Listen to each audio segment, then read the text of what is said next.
सुक्खू सरकार द्वारा सरकारी अस्पतालों में टैक्स लगाने को भाजपा ने बताया गरीबों पर जुल्म। पूर्व सीएम बोले, हमारी सरकार ने 5 लाख तक का फ्री इलाज दिया तो सुक्खू सरकार ने मुफ्त स्वास्थ्य सेवा से किए हाथ खड़े। जयराम ठाकुर के अलावा त्रिलोक कपूर ने भी सुक्खू सरकार को कहा शुल्क सरकार।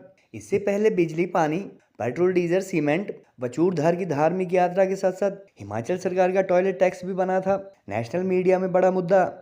अस्पताल में पर्ची कटवाने के 10 रुपए लिए जाने की जानकारी देते हुए स्वास्थ्य मंत्री द्वारा सुनाए गए आनंद प्रकाश नामक आम आदमी के चुटकुले की भी सोशल मीडिया पर हुई थी निंदा। 1865 संस्थान बंद करने व अरबों के लोन के बावजूद सुक्खू सरकार तीसरे साल में भी पूरी नहीं कर पाई फर्स्ट कैबिनेट की कमिटमेंट वाली गारंटी।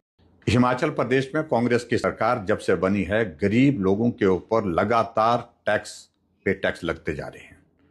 और अगर मैं गलत नहीं हूं तो मैं तो ये कह सकता हूं कि सुख की सरकार नहीं, ये सरकार अब शुल्क की सरकार बन गई। कहां भारतीय जनता पार्टी की सरकार के दौरान हमने हिमकेयर योजना शुरू की, 5 लाख तक गरीब आदमी का इलाज मुफ्त में करने का उसमें प्रावधान किया। और आज हिमाचल प्रदेश में सुख की सरकार यानी कि शुल्क की सरकार ने यह स्थिति पैदा कर दी कि आप हॉस्पिटल में पर्ची बनाएंगे तो पर्ची का भी 10 रुपए लगेगा और 133 टेस्ट जो होते थे वो जो फ्री होते थे उस पर भी अब फ्री नहीं होंगे, उस पर भी पैसा लिया जाएगा। बस में कदम रखेंगे 10 रुपए लगेंगे। और मैं इस बात को लेकर के मैं जरूर कहना चाहूंगा कि मनुष्य हॉस्पिटल में आता है, परेशानी में आता है, तकलीफ में आता है, और वहां पर भी जब गरीब आदमी अपने इलाज के लिए पैसा देने की स्थिति में नहीं हो पाता है तो वो परेशानी, वो पीड़ा और ज्यादा बढ़ जाती है। क्या वर्तमान शुल्क की सरकार सिर्फ एक ही काम के लिए बनी है कि आदमी को तकलीफ दिया जाए, आदमी को और परेशान किया जाए? मैं समझता हूं बहुत दुर्भाग्यपूर्ण है। मुख्यमंत्री को पुनः विचार करना चाहिए इन सारे फैसलों को लेकर के। हिमाचल प्रदेश की सुक्खू सरकार ने अभी हाल में ही हॉस्पिटल्स में 10 रुपए की पर्ची का शुल्क लगा दिया है। और मुझे ये लगता है कि हिमाचल की कांग्रेस की सरकार शुल्क सरकार बनकर रह गई है।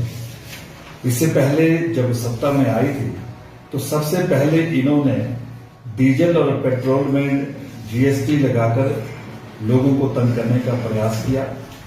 उसके बाद जो बिजली की 300 यूनिट की बात करके जनता को छल करके प्रदेश की सत्ता में आई थी, आज बिजली के उसमें दरें उन्होंने बढ़ाने का काम किया।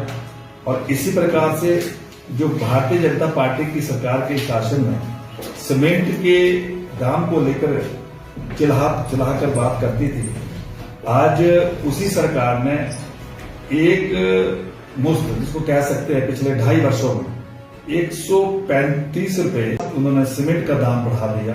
तो भी भलाई के लिए लगाते तो हाईली ऑडिटेड अकाउंट होता, कोई जेब में नहीं डालेगा 10 रुपए। ये श्रीमान आनंद प्रकाश जी आए थे लास्ट टाइम, अब आनंद प्रकाश जी ने जो है वो तो आनंद में रह गए, अब डॉक्टर को मुसीबत में डाल दिया तो पर्ची गायब, फिर दोबारा से उसको शुरू करो। ऐसे ऐसे शेर होते हैं ना हमारे। अब इसको इनका लगाना सच में आपको बताऊं, मैं भी इसको चाहता हूँ कि लगाएं, अभी तक नहीं लगा।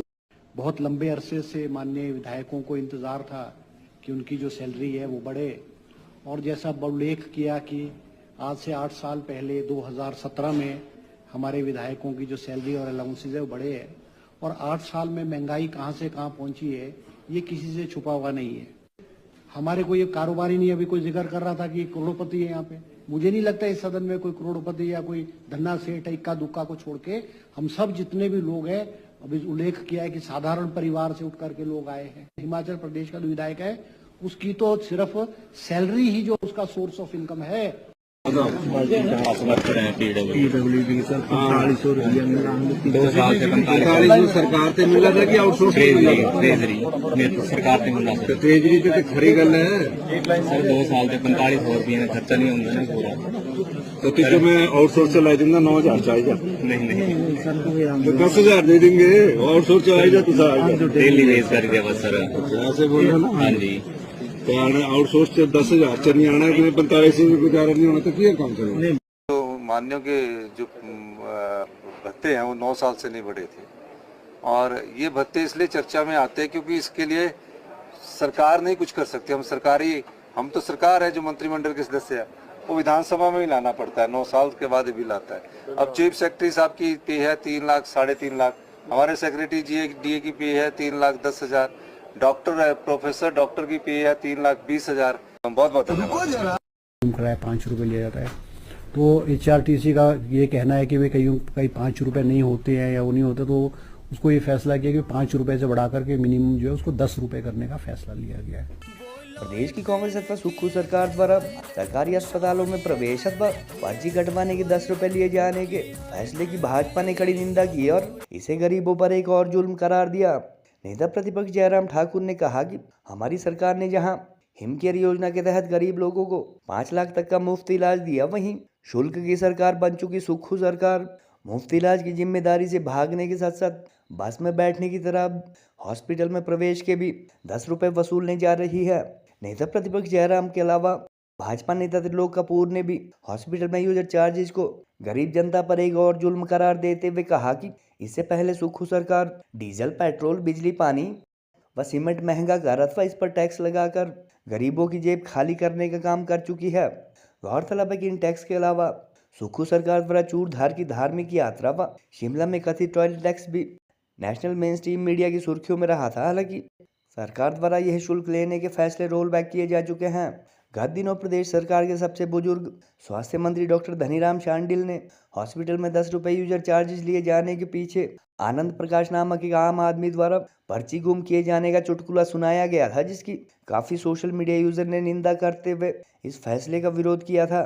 सत्ता संभालने के बाद 1865 संस्थान बंद करने व अरबों का कर्ज लेने के बावजूद प्रदेश की कांग्रेस अथवा सुक्खू सरकार द्वारा तीसरे साल में भी 1 लाख नौकरियां व महिलाओं को 1500 रुपए पेंशन जैसी इलेक्शन गारंटी पूरी नहीं की गई, जबकि प्रियंका गांधी सहित तमाम बड़े नेताओं ने फर्स्ट कैबिनेट में इन्हें पूरा किए जाने की कमिटमेंट की थी।